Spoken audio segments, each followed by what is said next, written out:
Welcome to another episode of Reidus and Cletus Weekly. Today we're talking about how to buy a C3, what to look for when you're buying one. I know it seems like a bit odd to take buying advice from me considering what I've bought, but there's a few little things you can check out in these cars to make sure you're buying the right one. The biggest thing with these cars is rust. A lot of people think that just because they're fiberglass body means they don't rust. They actually have a lot of places, a lot of moisture traps, a lot of steel, which can cause issues. The biggest one is right back here. And it's a little hard to see from where we are, but essentially the Corvette is a ladder frame. It's got a big box steel section that runs from the front wheels all the way to the back, and right about here it has a kick up where it goes horizontally and meets a vertical, and that's to carry the rear independent suspension setup.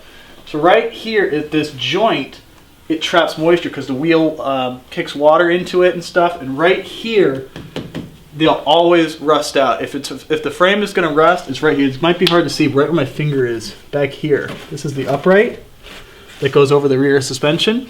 So you're going to want to get underneath and see that joint is not completely, totally rusty. The other big thing that rusts is what's called the bird cage. And a bird cage gives the Corvette structure. It's a fiberglass body, but encased in that fiberglass is a steel structure. And that structure is a giant hoop, which kind of goes from the base of the doors up here. It runs up the A-pillar, across the windshield, through the center of the roof, and then it's also in this C-pillar here, and it goes all the way back down, and you can see it. Part of it can be seen right here. This is part of the steel bird cage that runs through the whole car because we don't have any carpet right there. So where these tend to rust is the T-tops and the windshield frames are always leaky, and what they'll do is they'll drip water right into the steel frame and they'll rust it.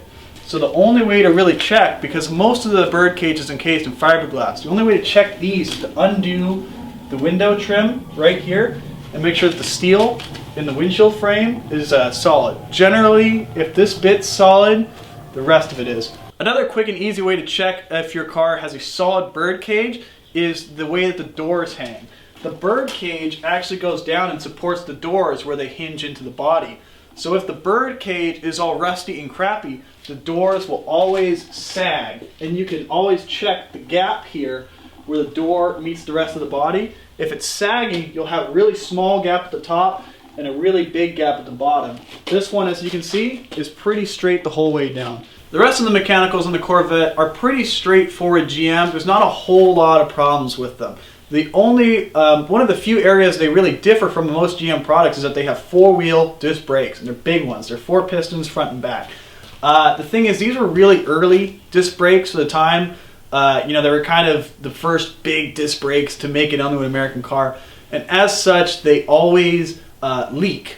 They leak really bad. So when you're buying one, you just kind of want to make sure that the brakes, the calipers themselves aren't kind of seeping fluid, because of course brake fluid on rotors is bad news. So the other cool thing about Corvette is that you can find out what it came with from the factory from the trim tag. And the trim tag is essentially the Vin Code. The Vin sequence will tell you the basics, that it's a Corvette, that it has a manual transmission, a V8, and it was made in Missouri, like most Corvettes. But the trim tag tells you all the little interesting weird options that the Corvette came with, whether it had an FM radio or an AM radio, whether it had limited slip differential, whether it had leather seats, red interior, whatever it had. And all that information is held on a little trim tag mounted right here. As you can see, mine has nothing at all. That's because somewhere along the line this Corvette has led a hard life, and somewhere along the line that tag has gone completely missing. So we don't know what this thing had when it was new. We can piece together a little bit of records. But anyways, if you're buying a car and they say it's originally this and it's originally that, you can check the trim tag and it will tell you every single thing that car came with. So there you have it. They're really not that different from all the other 1960s GM fare. Only a few little spots you got to check out on these things. Thanks for tuning in, and thanks for watching another episode of Reidus and Cletus Weekly.